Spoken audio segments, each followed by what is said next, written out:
Olá pessoas, sejam bem-vindos ao Sociologia Antes que Acabe. Eu sou o professor Thiago Siegel, esse é mais um vídeo nosso aqui na internet. Se você gosta de debater temas políticos, sociais, contemporâneos importantes, se inscreva no canal que eu tenho certeza que você vai gostar de alguma coisa que vai ver por aqui.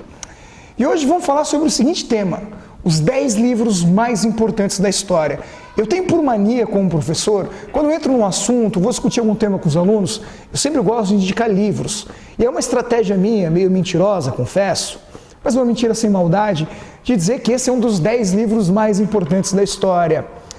E com o passar do tempo, os alunos perceberam que eu já indiquei 20 vezes, 30 vezes os 10 livros mais importantes da história, e fica a questão: quais são de fato os 10 livros mais importantes da história? Então aqui segue para vocês uma lista dos 10 livros mais importantes da história, sobre um olhar da sociologia, das ciências humanas. É claro que esse é um ranking pessoal, mas com certeza milhares de outros professores vão concordar comigo, e eu tomo como critério aqui a relevância social, política, econômica, científica desses livros e as mudanças que eles provocaram na história a partir da sua publicação, a sua grande relevância para o desenvolvimento do pensamento ocidental como um todo. E o primeiro livro não poderia ser diferente, está entre um dos mais vendidos da história, é a Bíblia Sagrada. Sim, um livro religioso, porque é inegável, se você é cristão, mesmo que você não for cristão, se você for ateu, que a Bíblia Sagrada é um dos livros que mudou o mundo e é o livro mais importante no Ocidente. Um livro que representa poder, seja ele político, um livro que representa toda uma massa de pessoas, né, que é a comunidade cristã. O segundo livro, esse aqui é uma paixão pessoal, é o livro A República de Platão, onde a gente é colocado diante da alegoria da caverna, onde a gente é apresentado aos diálogos socráticos, e é o livro A República de Platão que vai inaugurar, talvez, o gênero literário chamado de utopia, a descrição de uma sociedade perfeita. E hoje, mais de 2000 anos, A República de Platão ainda é um dos livros mais lidos e mais citados na história da filosofia e do pensamento ocidental. No terceiro lugar, nós temos um empate técnico aqui. 2 autores importantíssimos para a gente entender o período medieval: As Confissões de Santo Agostinho e a Suma Teologia de São Tomás de Aquino. Primeiro, porque esses autores se preocuparam em legitimar, de um ponto de vista racional, a fé católica, a fé cristã, de mostrar que é possível conciliar o pensamento racional dos gregos com o pensamento religioso, com o cristianismo. E, é claro, introduzem toda essa discussão sobre o bem e sobre o mal. Se Deus é bom, de onde vem o mal? Se perguntava Santo Agostinho. Em quarto lugar, já entrando na era moderna, eu trago o livro O Leviatã, de Thomas Hobbes. Thomas Hobbes é um autor que vai inaugurar o pensamento contratualista, tentando responder de onde vêm as sociedades humanas, o contrato social. E no Leviatã, Hobbes é um dos primeiros a propor que o ser humano é maligno por natureza e por isso necessita viver sob o controle de um Estado que impõe regras e normas para evitar a chamada guerra de todos contra todos. E a partir de Hobbes surgem todos os outros pensadores contratualistas, que óbvio também são importantes, mas não dá para colocar todos nessa lista, afinal de contas são os 10 mais importantes. Em quinto lugar, eu trago René Descartes e o livro Discurso sobre o Método, a história do penso logo existo ou do cogito ergo sum, o livro que vai inaugurar uma discussão sobre o quanto o ser humano é capaz de conhecer e da onde nós somos capazes de conhecer. A dúvida levada às máximas consequências de René Descartes, sem dúvida é um dos livros mais importantes da história. E em sexto lugar, um dos meus favoritos da lista, O Príncipe, de Nicolau Maquiavel. O Príncipe inaugura o que nós chamamos de realismo político, ou até mesmo o primeiro livro que a gente poderia chamar de ciência política mesmo, né? Alguns, inclusive, gostam de dizer que O Príncipe é o primeiro livro de sociologia, porque aqui Maquiavel se preocupa em descrever a sociedade e o poder como eles realmente são, e não como eles deveriam ser.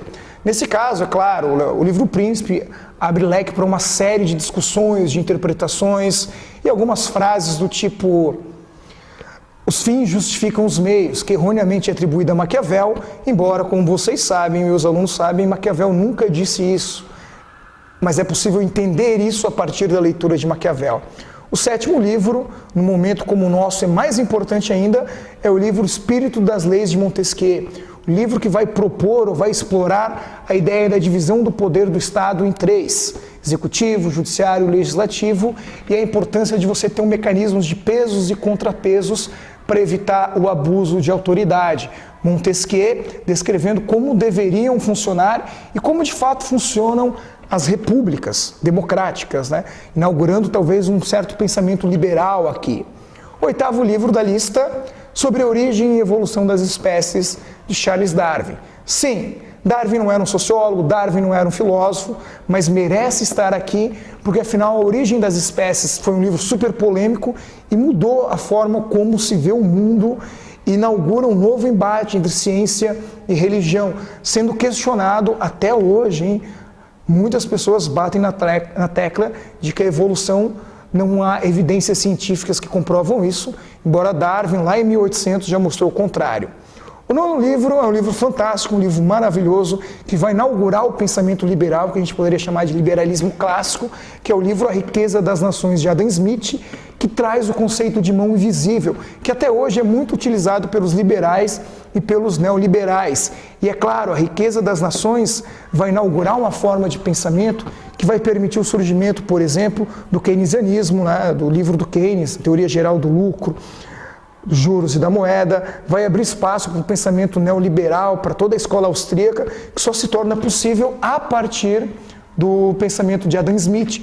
E também só é possível a partir do pensamento do Adam Smith o surgimento de outros textos. E aqui vem meu 10º colocado na lista, que é sem dúvida o mais polêmico de todos, está entre os mais amados e odiados da história, que é o filósofo alemão Karl Marx, com 2 empates aqui. O Capital, que é o livro onde ele vai propor o mecanismo de surgimento do capitalismo e como o capitalismo funciona através da exploração do trabalho e da mais-valia. E, por último, o Manifesto Comunista, que é o grande livro de apelo social e político de Karl Marx, Trabalhadores do Mundo Inteiro, Univos, que é o livro que vai lançar as bases para todas as revoluções ditas socialistas e comunistas que tomaram o início do século XX. Por essas e outras, Marx não pode ficar nessa lista. Como dizem por aí, você pode lutar contra Marx, você pode lutar a favor de Marx, mas não tem como pensar o século XX sem a obra de Karl Marx. Gente, essa é uma lista arbitrária, claro que é. Há outros tantos livros importantes e autores importantes que me doeram o coração deixar de fora, como por exemplo Nietzsche ficou de fora aqui com Assim Falou Zaratustra, Homero ficou de fora dessa lista. E acabou sendo muito mais difícil do que eu pensava elaborar uma lista dos 10 principais livros da sociologia das ciências humanas. Mas, você que está vendo esse vídeo, chegou até esse momento, deixe aí nos comentários que grande livro eu deixei de fora. No mais, compartilhe esse vídeo, se inscreva no canal, um forte abraço a todos e valeu!